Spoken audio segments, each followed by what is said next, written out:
parle beaucoup aujourd'hui d'écologie, voilà, de l'environnement, du CO2 dans l'atmosphère, de la pollution des océans, etc., etc. Je crois pour moi, en tout cas, que la première des écologies, c'est la relation amoureuse. La relation amoureuse avec soi, la relation amoureuse avec les autres, et bien sûr, la relation amoureuse avec le monde.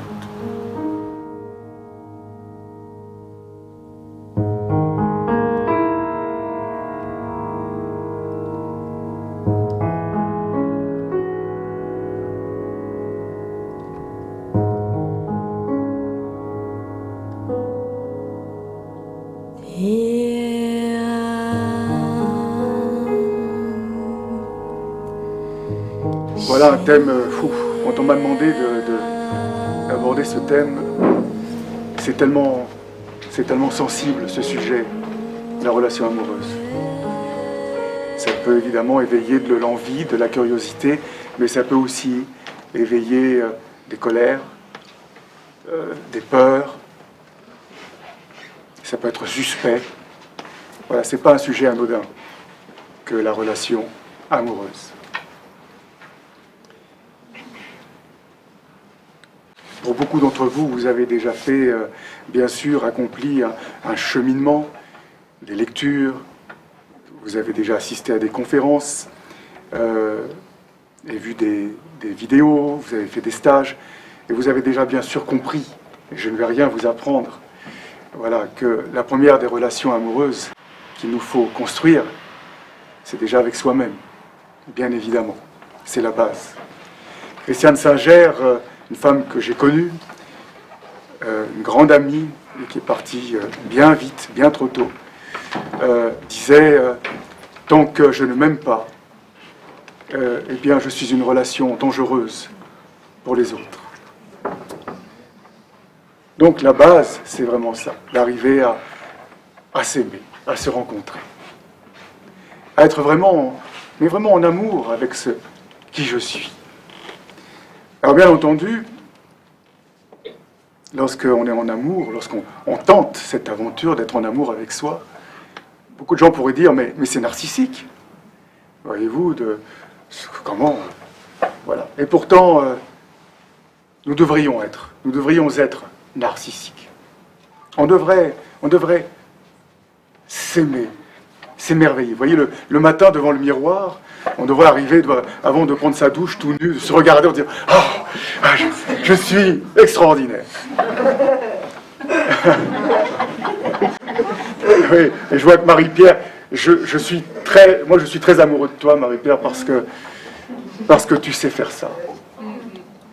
Et je te remercie parce que tu donnes aux autres un message extraordinaire de joie et de vie. Et c'est pour ça que je t'aime profondément. Voilà, que je suis à côté de toi, que j'ai écrit ta préface, que je te suis, que je t'accompagne. Tu es un être extraordinaire. Mais comme nous tous, comme nous, mais continue à filmer, Hubert, regarde comme elle était belle, il faut vraiment, regarde comme elle est belle, il ne faut pas rater ça. Mais vous savez pourquoi finalement notre civilisation est tragique, parce que enfin, je pense pas me exagérer quand je dis ça, je pense que tout le monde a fait aujourd'hui le bilan de notre société, du monde. C'est vrai que le bilan est tout de même plus qu'inquiétant. Il est tragique parce que je pense que notre histoire s'appuie sur, finalement, le socle, sur des croyances, les mythes fondateurs, que nous connaissons tous, et pour la plupart, reposent sur les tragédies grecques. Et effectivement, Narcisse, tout de même, l'histoire est terrible. Il s'aime, et ça ne lui porte pas chance, à Narcisse. Pourquoi a-t-il fallu raconter l'histoire de cette façon-là? Vous voyez, il s'aime et ça finit mal. Et pourquoi on n'aurait pas raconté l'histoire autrement? Vous voyez, je crois que pour changer le monde, peut-être, qu'il faudrait raconter les histoires différemment. Changer les histoires pour changer les croyances. Et finalement, peut-être que la solution de l'histoire de Narcisse, ce serait celle-ci, c'est qu'il s'aime, oui. Pourquoi il s'aime? Parce qu'il a conscience, c'est ce que nous avons oublié, nous, Quand je vous dis le matin de vous regarder dans le miroir et de vous admirer, mais c'est parce que tout simplement, dans l'histoire de l'univers, ce que tu es, ça ne se répétera jamais. C'est une fois, toi. Donc tu vois, tu devrais te regarder dans le miroir, et au lieu de regarder les défauts, tu devrais juste t'émerveiller du miracle que tu représentes, que tu incarnes. Parce que c'est dans toutes les étoiles, dans toutes les planètes, les galaxies, dans l'immensité cosmique, il y a une fois ce petit être. Hein, regardez-moi ça. Regardez-moi ce petit nez, hein, ce petit oreille. C'est une fois ça, une fois. C'est juste extraordinaire. Cette odeur insoutenable. Ça ne se répétera jamais. Et évidemment, quand on se regarde dans le miroir, bien entendu, on cherche les défauts. Et bien sûr que parfois on a hérité des fesses de la grand-mère, ou du nez du grand-père, ou l'inverse, ou les deux. Et donc, voilà, nous ne nous émerveillons pas. Et je crois que vraiment, oui, il nous faut apprendre à être narcissique. Et la solution de l'histoire de Narcisse, c'est quoi? Mais c'est qu'il se donne. C'est ça la solution. Il s'aime et il s'offre. Et donc voilà, je dirais que pour commencer, la première des relations amoureuses, cultiver la relation amoureuse, ça commence donc avec soi, bien sûr. Je m'aime et je m'offre. Parce qu'on parle souvent de spiritualité, on parle souvent du chemin spirituel, mais c'est quoi le chemin spirituel? Est-ce que c'est se mettre sur un pouf, méditer, voilà, avec son petit bâton d'encens, prendre la posture du sage? Pourquoi pas? Et pourtant, regardez les grands maîtres, ces femmes et ces hommes qui se sont donnés dans l'histoire. Voyez-vous, parce que notre problématique, c'est, ok, je me regarde dans la glace, je m'admire, et je me donne. Mais nous avons peur, parce que souvent, la peur, c'est quoi? C'est celle de ne pas être reçu. C'est ça qui nous fait peur, c'est d'être rejeté. Donc on ne se donne pas. Et puis, on a bien vu que souvent, quand on ose se livrer, s'offrir, bien souvent, c'est compliqué. On est souvent rejeté par l'entourage. Il y a une sorte, curieusement, d'hostilité presque. Oh, tu te prends pour qui, hein, tu vas vivre avec ça? Vous voyez un peu toute cette histoire, voilà, du jaillissement de soi qui, curieusement, dérange. Mais pourtant, je vous disais, dans l'histoire, eh bien, combien d'hommes et de femmes qui se sont donnés et qui n'ont pas été reçus? Combien? D'ailleurs, on appelait ça les artistes maudits. Voilà, qui vivaient dans la misère, la plupart, dans le mépris. Et vous connaissez tous l'histoire de Camille Claudel, d'Éric Satie, de Van Gogh et de tant d'autres. Quelques-uns de leurs vivants ont connu, bien sûr, la gloire. Je pense à Franz Liszt ou à Georges Sand. Voilà, quelques-uns, mais ça n'a pas été la majorité, loin de là. Loin de là. Donc vous imaginez bien que, effectivement, se donner, oui, c'est difficile, mais je crois que c'est ce qu'il y a de plus sacré. Et peut-être que le chemin spirituel, il est là. C'est, oui, de t'émerveiller de qui tu es et d'offrir au monde qui tu es. Après, moi, il y a une clé que j'aime bien, qui me semble très importante, c'est celle-ci. C'est, tu te donnes, tu es reçu. C'est super. Tu te donnes, tu n'es pas reçu. C'est super. Ça n'a aucune importance. Comprenez? C'est juste à un moment donné ce jaillissement de toi que tu offres en toute simplicité. Voilà, parce que c'est comme ça. Parce que tu as compris que c'était justement une fois ton histoire. Et tu la livres sans l'imposer. Voilà, juste comme ça. Et sans te préoccuper, voilà, de savoir si voilà, il y aura un résultat ou pas, s'il y aura une reconnaissance ou pas. Ne cherche pas la reconnaissance. Pourquoi faire? Qu'est-ce que tu veux prouver? Alors qu'il y a tout à éprouver. Juste ça, éprouver. Savourer. Nous sommes là pour ça. Savourer. Comme disait encore une fois, cité Christiane, qui disait « mieux vaut la saveur que le savoir. Mieux vaut le balbutiement que la rhétorique satisfaite. » Donc c'est juste dans cet abandon de soi, voilà, qui d'ailleurs curieusement mène à l'abondance. Comme les mots sont musicalement très proches, abandon, abondance. Voyez-vous, cultiver la relation amoureuse, donc commence là, dans cette conscience, voilà, de qui je suis, de cette rencontre simple, voilà, que je livre. Et finalement, quelque part, lorsque l'on veut se délivrer, ben finalement, peut-être que c'est justement en se livrant, en donnant tout. Donc ça, c'est le premier point.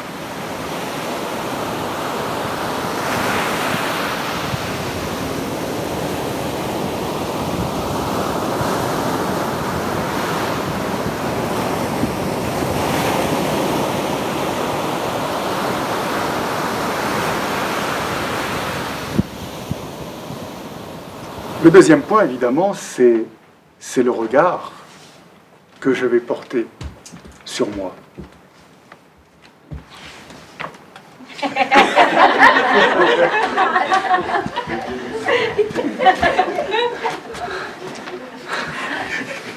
Et donc, je vous l'ai dit, le regard que je vais porter sur moi, il est absolument déterminant. Vous comprenez? Parce que nous tous, qui ici n'a jamais commis, et c'est bien, monsieur Hubert, de filmer le public quand je vais poser la question. Voilà. Voilà, très bien. Parce que je suis curieux de savoir ce que vous allez répondre. Voilà, je pose la question. Que ceux qui n'ont jamais fait de fausses notes dans leur vie lèvent la main. Je crois qu'il est malentendant.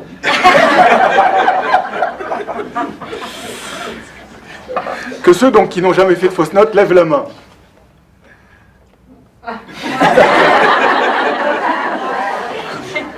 Bien. Et on se rend bien compte que nous avons tous été, dans notre vie, maladroits.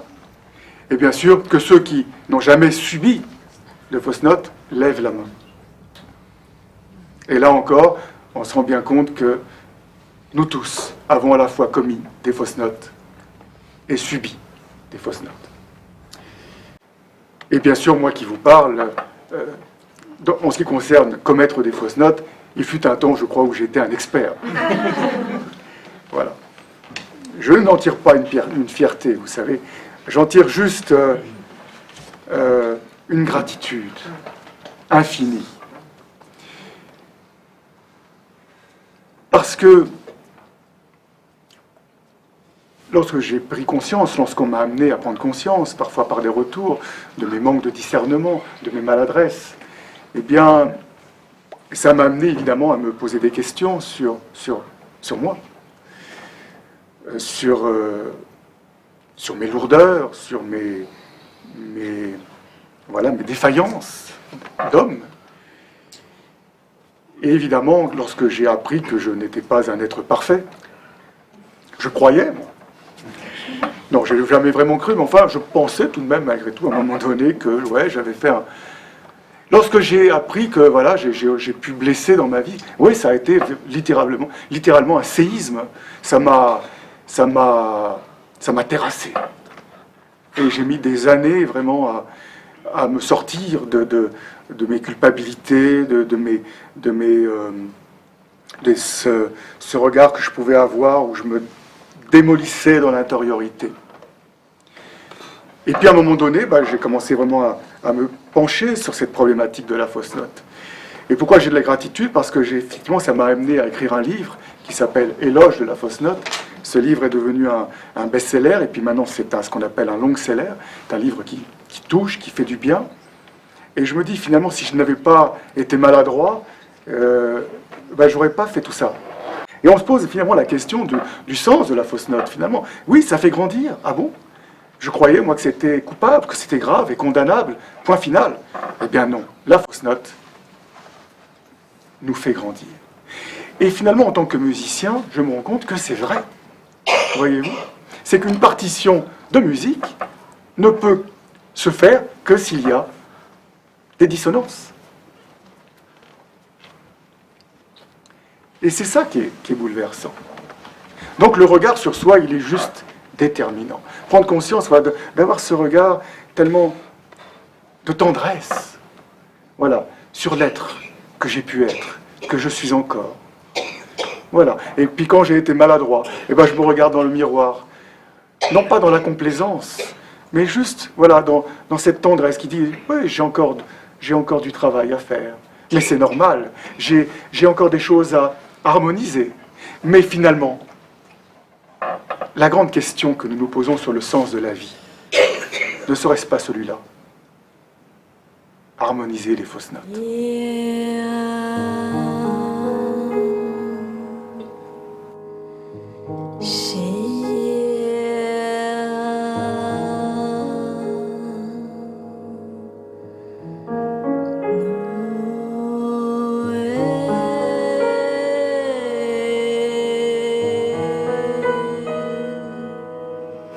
Donc tout commence déjà par ce regard sur soi que je porte. Voilà, je suis un être maladroit, défaillant, vacillant, imparfait.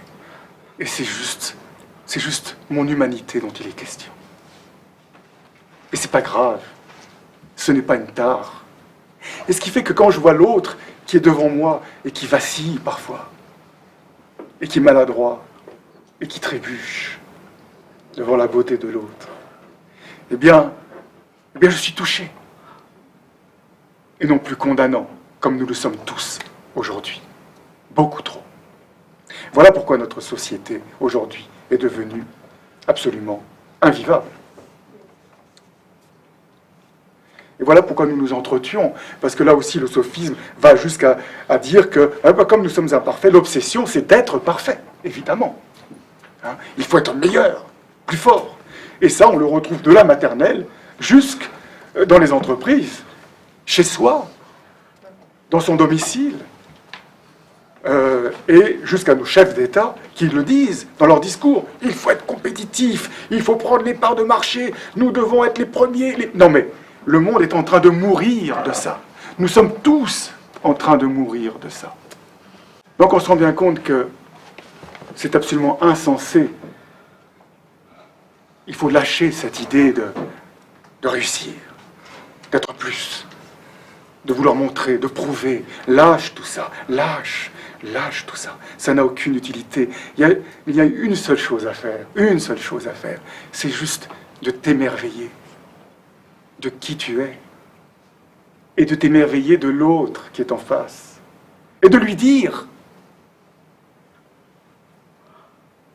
Parce que là encore, ô combien ça nous est difficile de dire à l'autre qu'il est beau, qu'elle est belle. Vous voyez, cultiver la relation amoureuse, c'est ça, déjà. C'est juste être en face de l'autre et de témoigner de cette évidence. Parce que j'ai compris que l'autre, dans l'histoire de l'univers, c'est une foi. Donc, quand je le regarde, je réalise, comme dans le film Avatar, quand elle dit « je te vois ». Et si je te vois, je ne peux être qu'amoureux.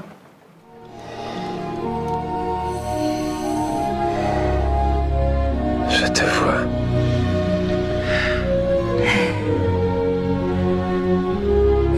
Je te vois.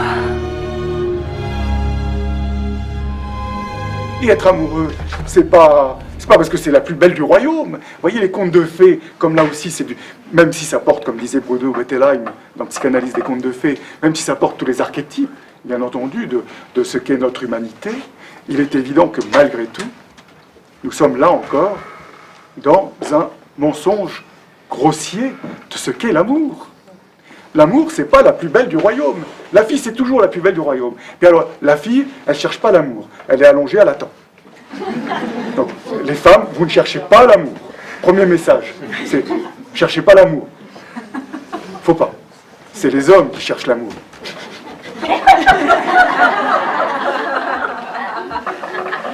Et évidemment, le prince, il est toujours charmant.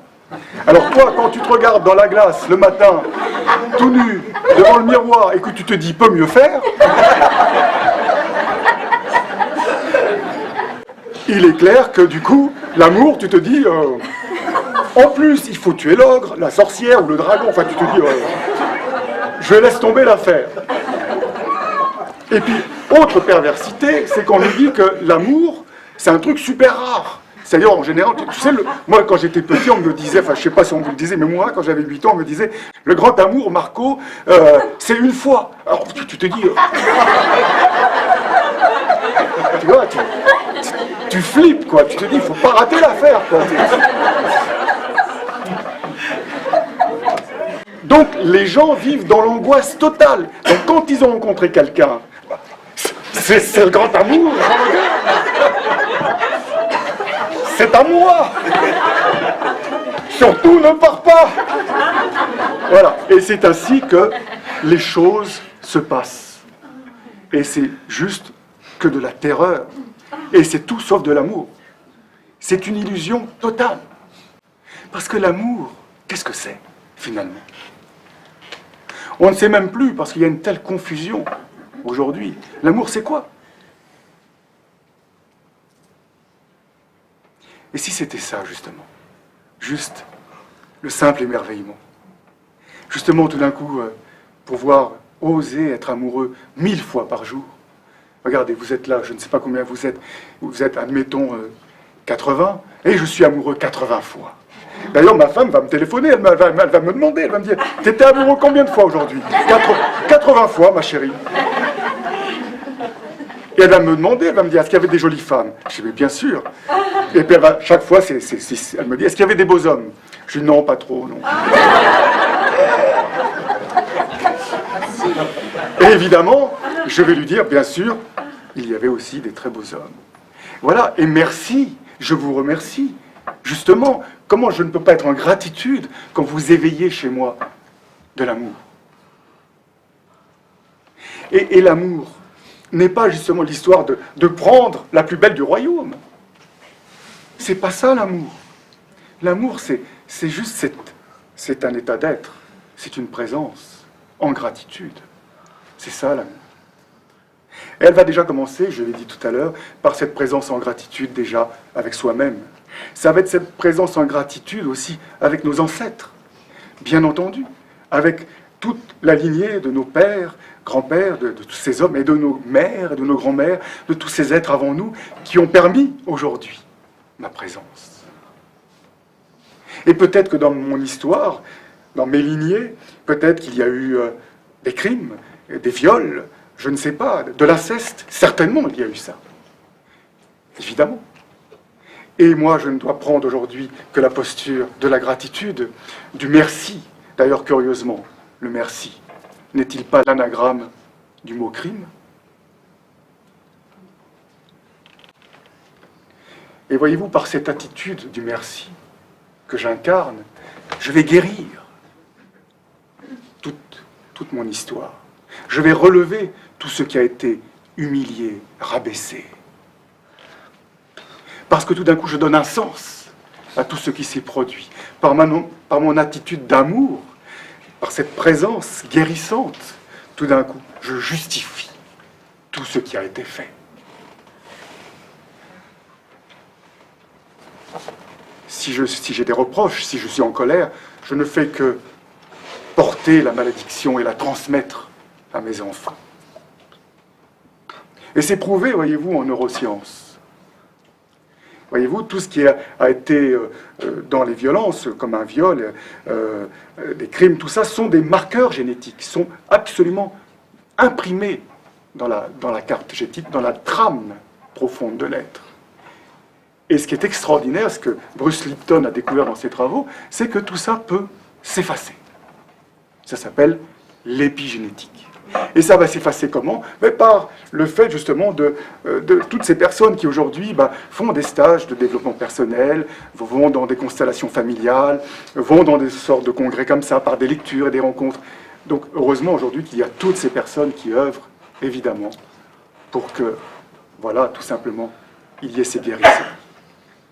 Donc, voyez-vous, le regard fondamental sur soi et le regard sur l'autre est absolument déterminant.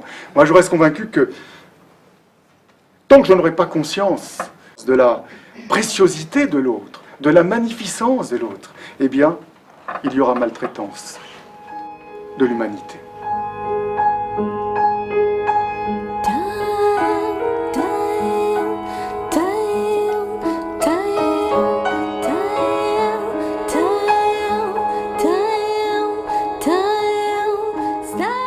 Je voudrais vous lire un extrait que j'ai trouvé, évidemment, pour cette conférence. J'ai fait quelques recherches tout de même.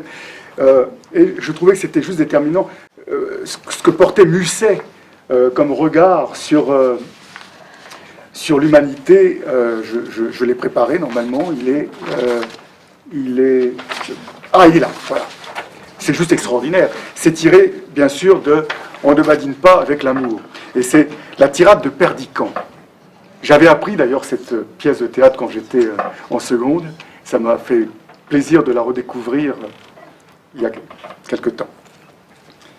Adieu Camille, retourne à ton couvent. Et lorsqu'on te fera de ces récits hideux qui t'ont empoisonné, réponds ce que je vais te dire. Tous les hommes sont menteurs, inconstants, faux, bavards, hypocrites, orgueilleux ou lâches, méprisables et sensuels. Toutes les femmes sont perfides, artificieuses, vaniteuses, curieuses et dépravées. C'est génial, ça donne envie. Hein. Le monde n'est qu'un égout sans fond, où les phoques les plus informes rampent et se tordent sur des montagnes de fange. Le mec, il est complètement malade. Hein. Mais il y a au monde une chose sainte et sublime, c'est l'union de deux de ces êtres si imparfaits, si affreux. On est souvent trompé en amour, souvent blessé et souvent malheureux, mais on aime. Et quand on est sur le bord de sa tombe, ça donne vraiment envie, hein, on se retourne en arrière pour regarder et on se dit « J'ai souvent souffert, je me suis trompé quelquefois, mais j'ai aimé.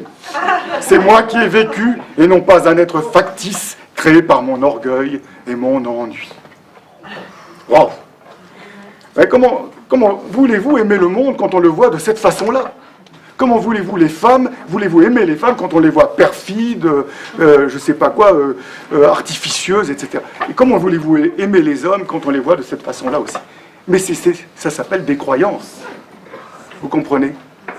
Ça s'appelle des croyances. Et combien de gens aujourd'hui nourrissent encore ces croyances? Parce que je vous le rappelle, les mythes fondateurs, les croyances, c'est ce qui fait nos comportements. C'est tellement ancré dans notre subconscient, on ne s'en rend même plus compte. Et donc, moi, si je vous disais simplement, oui, il nous faut vraiment croire à une seule chose, c'est à la magnificence que tu es. Et à la magnificence de l'autre, oui, même s'il est maladroit. Et alors, nous le sommes tous.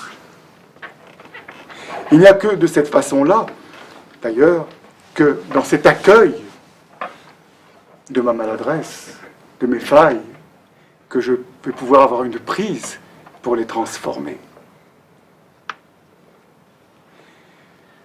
Toute la folie, bien sûr, je vous l'ai dit tout à l'heure, c'est de vouloir être parfait. C'est tout le drame sociétal d'aujourd'hui. La grande illusion, c'est que, finalement, il y a une vraie souffrance. Ça, c'est clair.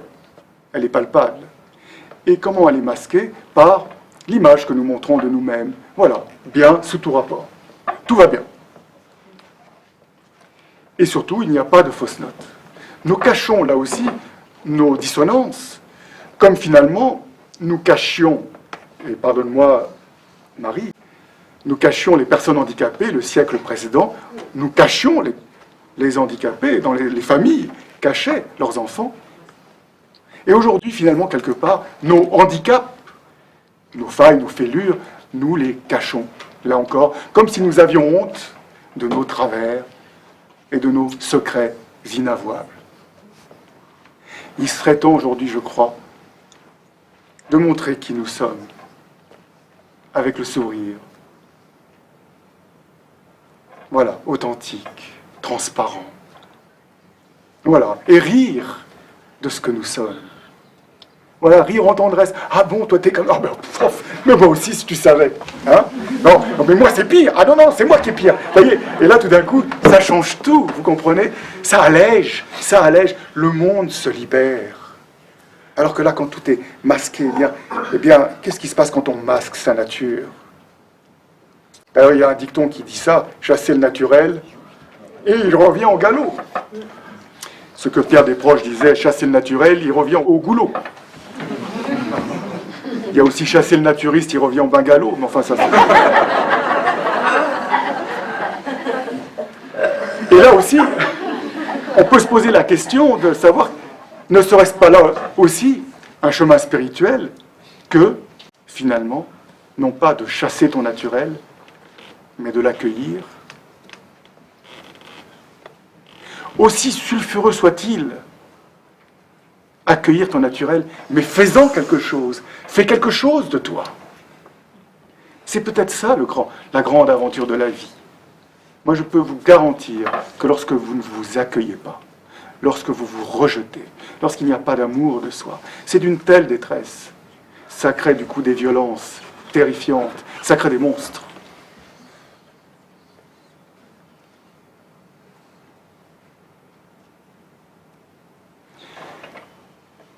Finalement, curieusement, les êtres dissonants que nous sommes, et c'est tout à fait normal, parce que nous portons les mémoires des ancêtres, je vous l'ai dit.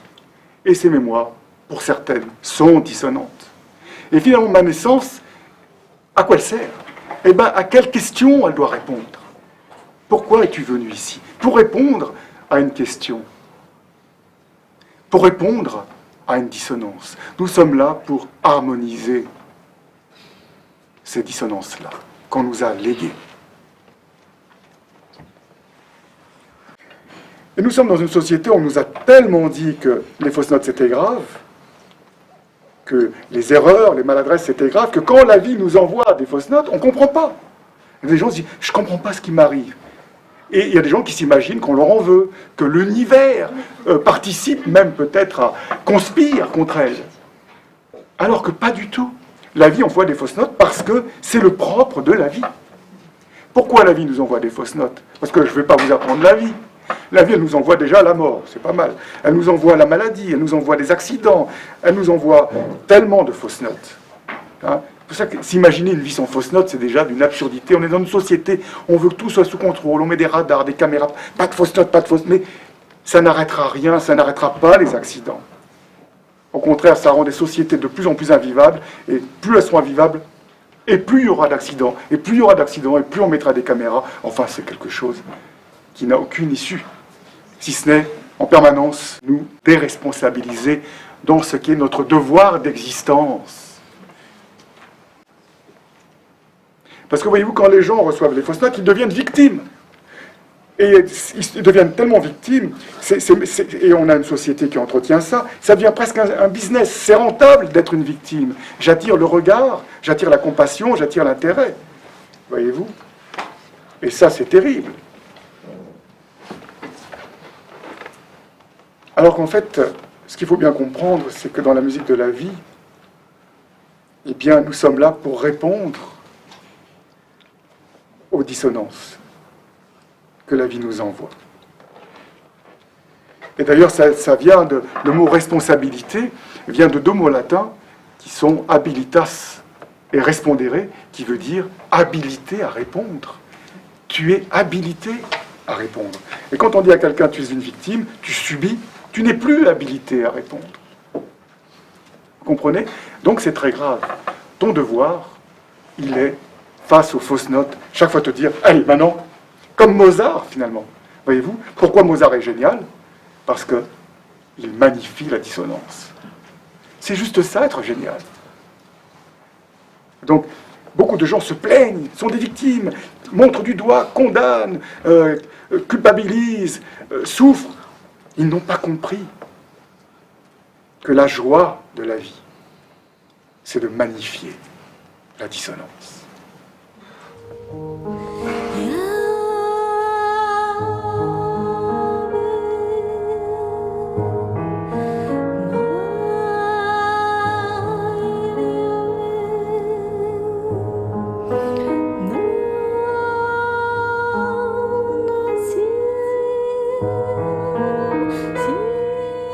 Là, je reprends pouvoir sur qui je suis. Je reprends pouvoir sur ce qu'est l'existence. Je danse avec elle. Et inévitablement, cette existence va m'envoyer. Inévitablement, ce seront des rendez-vous. D'ailleurs, c'est ce que dit Alexandre Jolien. Un jour, on va tous morfler. Hein, il est comme ça.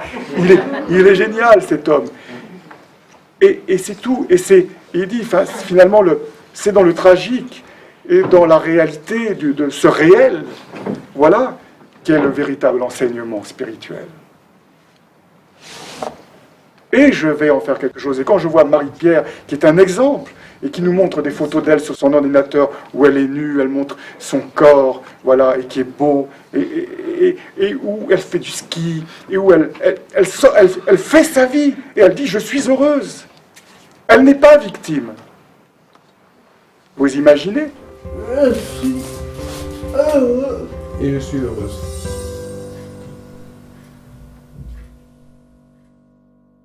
Le regard que je porte sur moi-même, sur ce que la vie envoie, les fausses notes nous agrandissent, bien évidemment, à la condition que je les accueille et que je les magnifie. Et là, on se rend compte que là est la grande joie de l'existence. D'ailleurs, curieusement, joie, ça veut dire j'entends et je comprends au présent. Joie. Et quand j'entends et je comprends la fausse note, je peux la transformer. Alors, je suis en joie. Et quand je suis en joie, joie.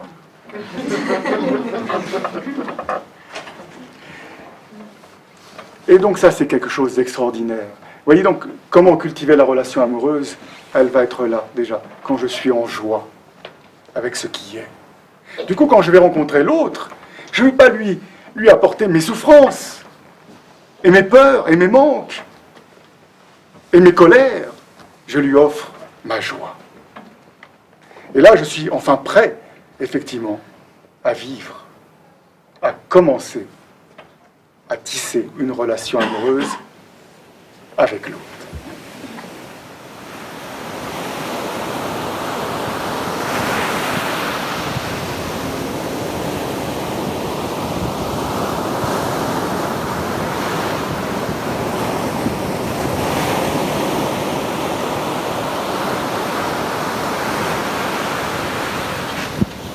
Ah, la sexualité. Voici un sujet extrêmement tabou et sensible que la sexualité. Je crois que la sexualité nous éveille à la part animale, mais c'est merveilleux. Pourquoi avoir honte de la part animale ? Elle est juste, elle fait partie de l'être complexe que je suis, de cet être vaste. Et bien sûr, pourquoi renier mes racines ? Vous imaginez le coquelicot qui serait là avec ses feuilles rouges, puis qui regarderait de haut ses racines et dit « bon, on va trancher ».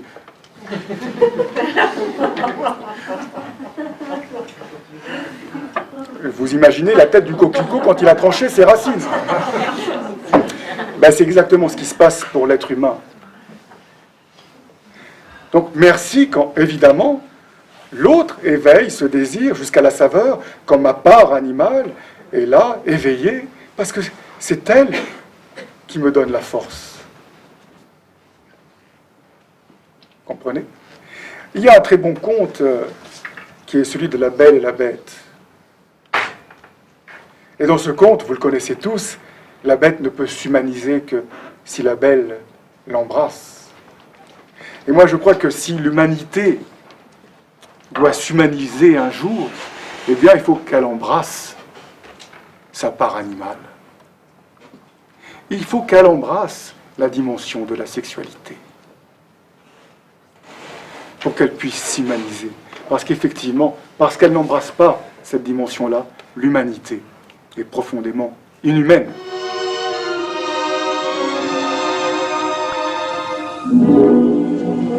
Je vous croyais en train de souper, la belle.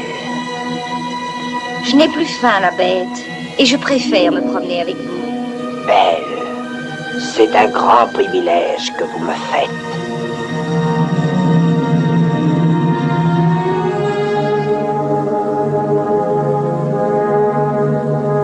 Un grand privilège. On dirait que vous avez la voix plus douce. Belle. La sexualité, c'est un sujet terrible, qui éveille des colères, des peurs.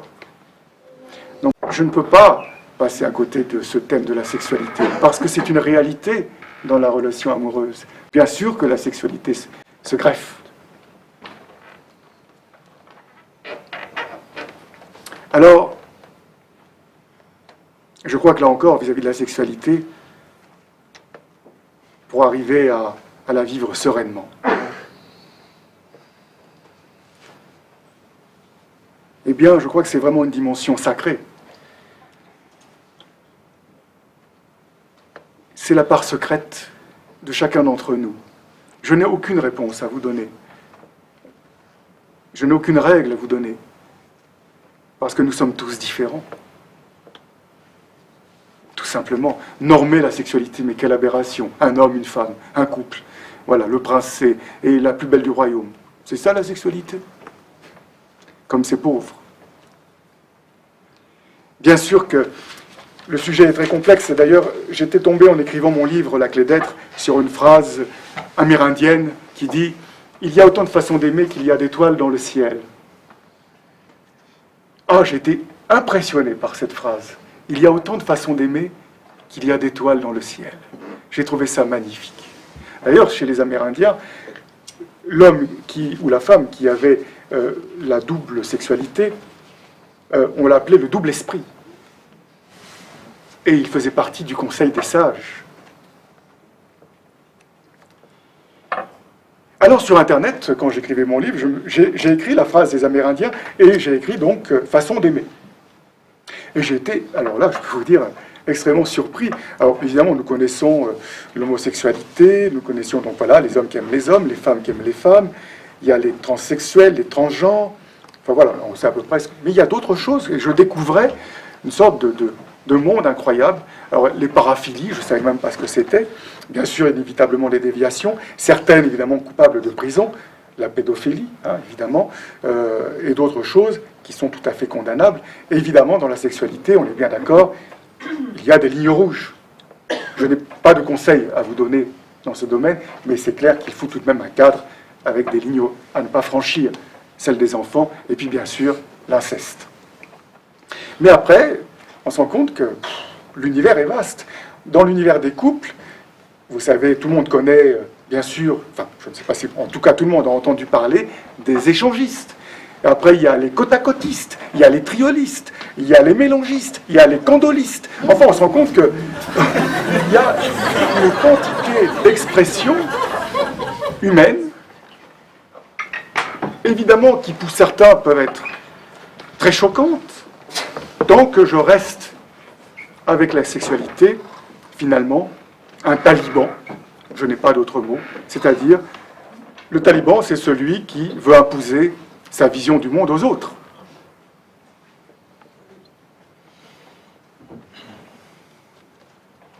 Nous ne pouvons pas imposer notre vision du monde, notre vision de la sexualité aux autres. C'est impossible. Voilà. Et il n'y a pas non plus à être prosélyte avec sa vision. Chacun vit ce qu'il a envie de vivre, et c'est très bien. Et évidemment, l'invitation est celle de le vivre en conscience et avec délicatesse. Voilà ce que je pourrais dire, donc, sur le thème de la sexualité.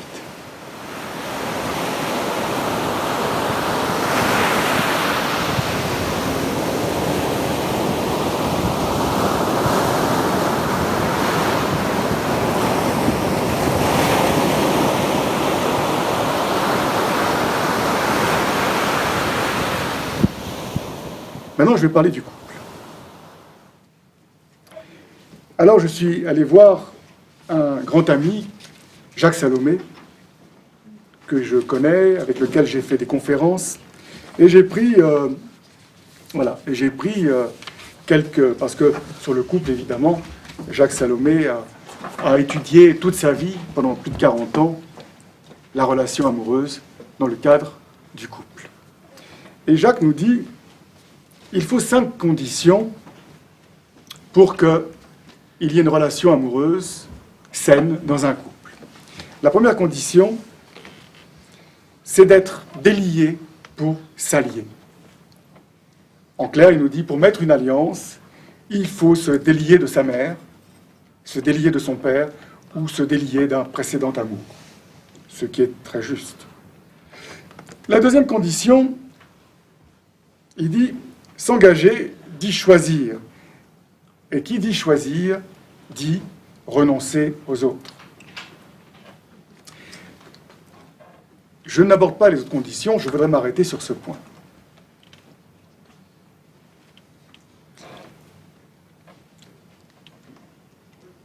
Renoncer aux autres.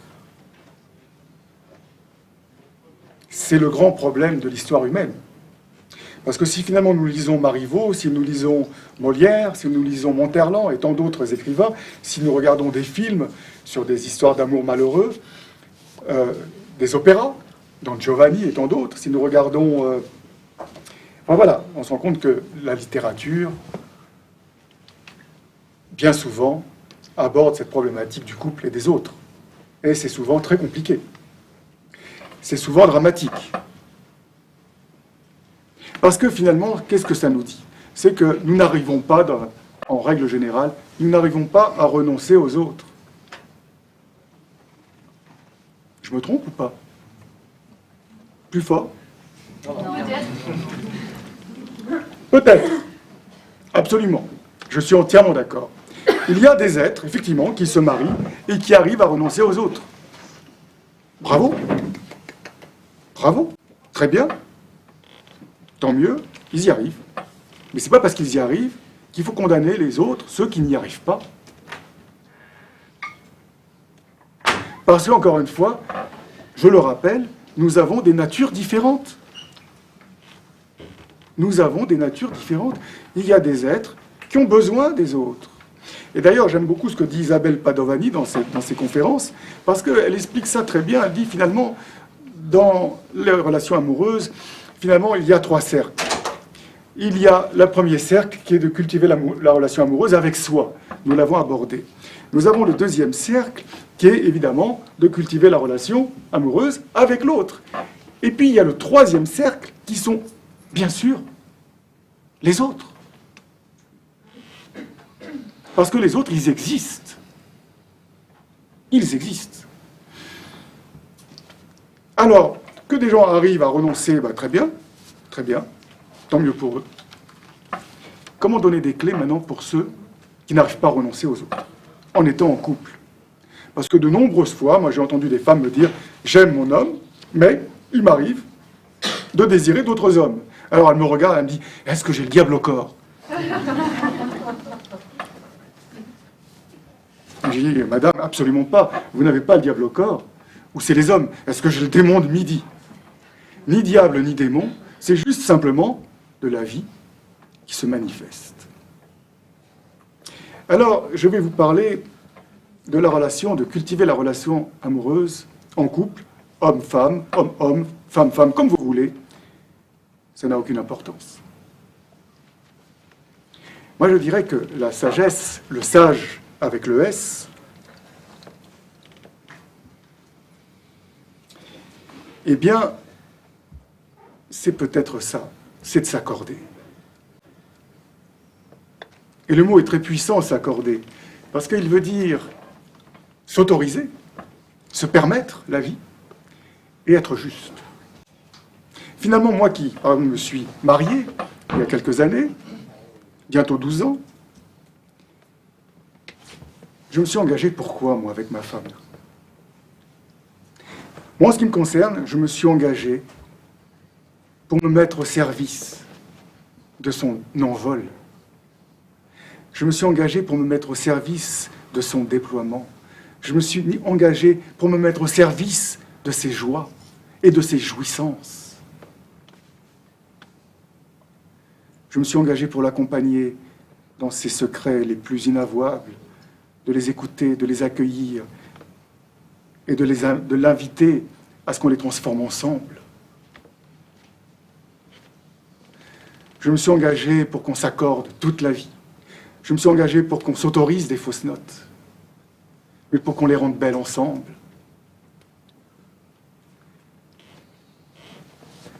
Je me suis engagé pour lui offrir la liberté, pour lui ouvrir tous les possibles, quels qu'ils soient. l'accompagner dans ce qui la fait vibrer, et être sensible quand elle vibre. Et parce que je l'aime, quand elle vibre, je vibre. Parce que je suis au service de sa joie. C'est ça, aimer. On se rend compte que aimer, c'est tisser des liens qui délient, qui désentrave, qui dit à l'autre, vas-y, vole. Et là, on l'admire, sa femme. Je prends des photos, je regarde comme t'es belle quand tu voles. Voilà. Et là, je prends un tel objectif. Elle est où? C'est le risque.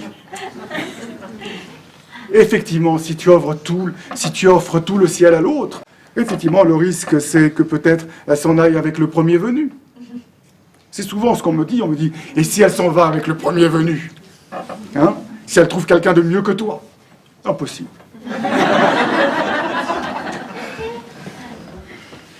Eh bien, si elle s'envole avec quelqu'un de mieux que moi, bien sûr que ça me fera souffrir. Et en même temps, je me dirais, c'est magnifique. Je ne peux être qu'au service de sa joie dans sa vie, parce que qu'est-ce que tu veux que je fasse d'autre? Parce qu'elle va mourir, parce qu'elle n'est que de passage. Donc, que je puisse être dans ce passage un tremplin d'envol pour elle. Là, je me sentirais utile. Et puis finalement, si elle revient, c'est qu'elle m'aime. Si en plus elle m'offre en retour le ciel, j'ai tout gagné. Je suis le roi du pétrole. Que sais-je? C'est pas terrible le pétrole. Le roi du Pérou. Le roi de je ne sais pas quoi. Et finalement, quand on s'accorde tout le ciel ensemble, n'est-ce pas extraordinaire? De pouvoir s'accompagner. De se dire, ma chérie, voilà, on peut tout s'offrir. Voilà, et on se rend compte que là, ça nous demande toute cette délicatesse, cette présence en délicatesse, voilà, de s'émerveiller ensemble. Et ô combien de fois ça nous est arrivé. Et c'est génial, parce que, bah oui, moi je suis désolé, moi ça m'arrive de vibrer devant des jolies femmes. Pourquoi le mentir? Et de vibrer même devant des beaux hommes. Et moi je lui dis à ma femme, je lui dis, oh cet homme, je le trouve beau, tu veux pas l'aimer pour moi celui-là? Alors, elle me regarde, puis elle me fait, tu trouves? Alors c'est ça qui est marrant, parfois il y a c'est très curieux. Voilà, et puis on en rit. Vous voyez, c'est comment on va s'accompagner finalement ensemble dans ce qui nous touche. Voilà, et du coup ça nous rend créatifs. Voilà, parce que finalement, c'est curieux parce que parfois, quand je raconte ça en conférence, je vois des gens qui sont choqués, qui se lèvent, qui font l'apologie de l'adultère. Vous savez, quel scénario vous préférez? Vous préférez les scénarios où on se dit rien, et où finalement tout est tu comme ça a été pendant des siècles? Combien de femmes à qui on a imposé des hommes qu'elles n'aimaient pas? Et puis elles devaient se taire pendant 20 ans, 30 ans, 40 ans. Tu crois pas que ça, c'est dans tes gènes, cette histoire-là? Tout ce renoncement, cette souffrance, tous ces gens qui n'ont pas vécu la vie. Combien de gens qu'on a enterrés, qui n'ont pas pu vivre leurs rêves, leurs désirs, leurs envies, leurs soifs légitimes. Toutes ces détresses invisibles de gens qui vivent ensemble, qui ne se disent pas leurs envies les plus simples, parce qu'ils ont honte. Alors, leur vie est devenue une sorte de solitude. Et voyez-vous, là aussi, c'est tellement important, parce que cultiver la relation amoureuse, c'est aussi dans nos croyances, le désir. Parce que, voyez-vous, le désir, on a tellement diabolisé le désir. Mais qu'est-ce que l'on met derrière le mot désir? Est-ce que je mets le désir dans le sens de Platon, qui disait le désir est manque? Alors évidemment, c'est terrible quand on croit que le désir est manque. Parce que qu'est-ce qui se passe? Eh bien, je désire ce que je n'ai pas, et quand je l'ai, je ne le désire plus. D'ailleurs, c'est ce qui se passe parfois dans beaucoup de couples.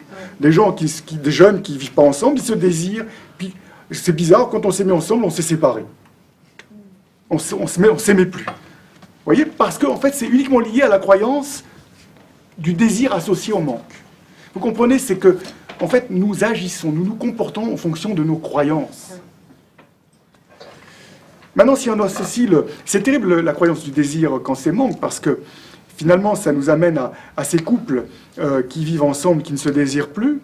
Et ça nous amène à Schopenhauer qui dit « Et la vie du couple oscille comme une pendule de gauche à droite, de l'ennui à la souffrance et de la souffrance à l'ennui. » Ça donne envie. C'est ce qui a mené d'ailleurs, toujours basé sur ce postulat du désir associé au manque, à Aragon qui écrivait « Il ne peut pas y avoir de couple heureux ». Au moins comme ça, c'est clair. Alors maintenant, si on aborde évidemment la croyance du désir selon Spinoza, c'est très différent parce que Spinoza nous dit le désir est joie. Le désir, c'est l'invitation à la puissance. Alors oui, c'est totalement différent, évidemment. Parce que du coup, lorsque je vais rencontrer l'autre, eh bien, il est une invitation à ma puissance, à vivre ma puissance d'être. Et évidemment, toute la sagesse, c'est évidemment d'accompagner l'autre, d'autoriser l'autre, de lui offrir ce possible qui est celle aussi de pouvoir accéder à sa puissance d'être. Et là encore, nous voyons bien dans l'histoire que autant les hommes, nous avons pu vivre plus ou moins notre puissance d'être, mais alors les femmes, ça c'est clair, ça a été très compliqué et ça l'est encore. Je vous invite à lire un livre remarquable du docteur Flamenbaum qui s'appelle Femmes désirées, Femmes désirantes aux éditions Payot, qui est un livre remarquable. Voilà, cette femme qui est une grande amie, on a fait une conférence ensemble qui s'appelait Sexualité et fausses notes, voilà, à Paris. Et voilà, qui explique très bien, évidemment, cette problématique. Et aujourd'hui encore, chez beaucoup de femmes, c'est très, très, très compliqué, la jouissance. Il ne faut pas croire que ce soit une chose simple.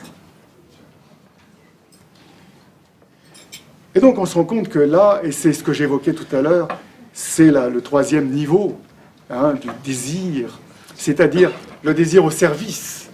C'est agapé. Rappelez-vous, Eros, Philia, chez les Grecs, et agapé, c'est l'amour de charité. Je me mets au service de ton déploiement. C'est ce que j'évoquais tout à l'heure. Et là, évidemment, c'est complètement différent. Et là, cultiver la relation amoureuse, de cette façon-là, eh bien, c'est juste extraordinaire. Et de s'accompagner et de s'accorder la vie. L'état amoureux, c'est ça, c'est juste la reconnaître. Il n'y a pas de prédation. Finalement, la prédation, pourquoi prédation? Quand on dit que c'est coupable, que c'est mal, qu'il ne faut pas, eh bien, qu'est-ce qui se passe? Eh bien, on fait l'inverse. Puisque je ne peux pas, je prends. Comment nous avons créé le prédateur? En créant le manque et en condamnant. Et nous sommes des prédateurs effroyables parce que nous avons interdit.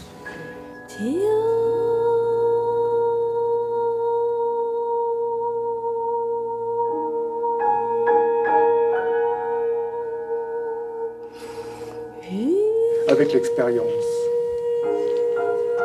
c'est que lorsque ma femme est vivante,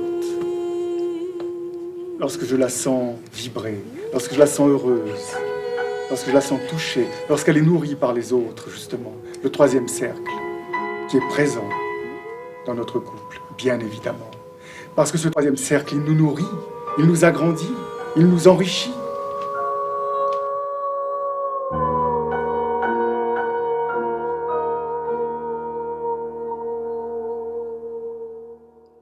Est-ce que je suis clair avec moi-même ? Vous comprenez ça? C'est déjà comprendre qui je suis, connaître sa nature et accueillir cette nature. Et rencontrer l'autre en étant vrai. Ma chérie, moi, j'aime ça. Ou mon chéri, moi, j'attends ça de la vie. Et si tu es clair dans ta nature, tu rencontres l'autre en résonance avec ta nature. Et je vous l'ai dit, là, c'est extraordinaire. Car si vous n'êtes pas clair, si vous vous mentez à vous-même, eh bien, vous allez rencontrer quelqu'un qui fait pareil.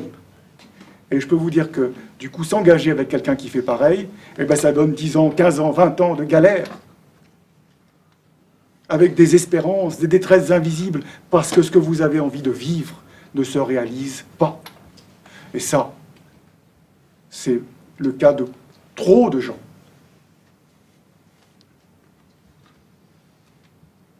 Je me trompe? Je me trompe? Vous savez, j'ai aucune leçon à donner à ce niveau-là. j'ai aucune leçon à... Ça marche en ce moment depuis presque 12 ans. On a eu des hauts, des bas, bien sûr, comme tout couple. Mais tout de même, c'est vrai que nous avons traversé, et bien sûr, victorieusement jusqu'à présent. Mais voilà, il faut rester très humble. Nul n'est à l'abri effectivement, de rupture, et nous-mêmes peut-être. Je ne sais pas. Tout ce que je peux vous dire, c'est que s'accorder, en tout cas, c'est quelque chose d'extraordinaire. Nous sommes là pour ça. Je crois que nous sommes là pour nous exaucer. Et s'exaucer, c'est le sexe haussé.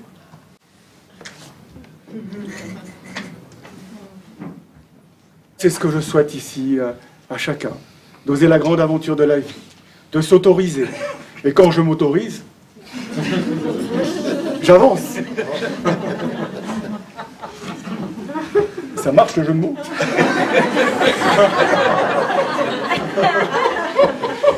Et de s'autoriser avec délicatesse. Lorsque le vibrant est là et lorsqu'il est entendu, lorsqu'il est reconnu, finalement, tu ne quittes pas quelqu'un quand tu es reçu. Tu te rends compte, quand tu es entendu dans ce qu'il y a de plus sacré chez toi, et que l'autre le comprend et t'exauce, tu vas la quitter, cette personne? Voyez pourquoi c'est tout le contraire de l'adultère. C'est tout l'inverse. Parce que les scénarios aujourd'hui, c'est quoi? Finalement, qu'est-ce qui se passe? Les gens ont des désirs, ils ne le disent pas, puis à un moment donné, ils se sentent tellement enfermés. Qu'est-ce qu'ils font? Ils vont voir ailleurs. C'est la réalité de beaucoup, beaucoup de gens. Et évidemment, ça se sait. Et qu'est-ce qui se passe? C'est un drame. Et ce drame aujourd'hui, c'est une femme tuée tous les 2 jours. Ce drame, c'est quoi? C'est qu'est-ce qui se passe? Madame a des désirs, on la prend par le col, on lui en met 2, tu vas te calmer, oui. C'est ça qui se passe. La croyance, finalement, que lorsque la femme a le feu qui s'éveille, et tant mieux, et finalement, je dois me mettre au service de ce feu. Voilà, parce que Amrita, Marie-Jésus Sandoval, qui dit que chez les femmes, l'énergie vitale, l'énergie sexuelle est 7 fois plus puissante chez les femmes que chez nous. Mais quand je me mets au service de cette énergie, elle me nourrit, et finalement, j'en bénéficie. Moi, j'ai remarqué qu'effectivement, quand je laisse libre ma femme dans sa joie, j'ai remarqué que le soir, elle est déchaînée. C'est stratégique.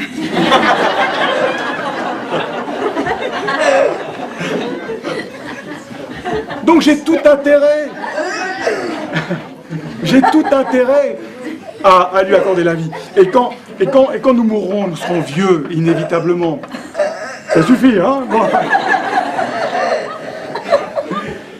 Et lorsque nous serons vieux, et je mourrai certainement avant elle, a priori, elle aura des bons souvenirs. Parce que là aussi, il m'est arrivé de faire des concerts dans des centres pour personnes âgées, et puis quand on entend la femme qui dit « Heureusement qu'il est mort, ce con, parce qu'il m'a emmerdé toute ma vie. » Moi, j'ai pas envie que ma femme me dise ça de moi, tu vois. J'ai envie qu'elle dise « Avec lui, j'ai pu tout être. » Vous voyez? Comme je pourrais dire ça d'elle.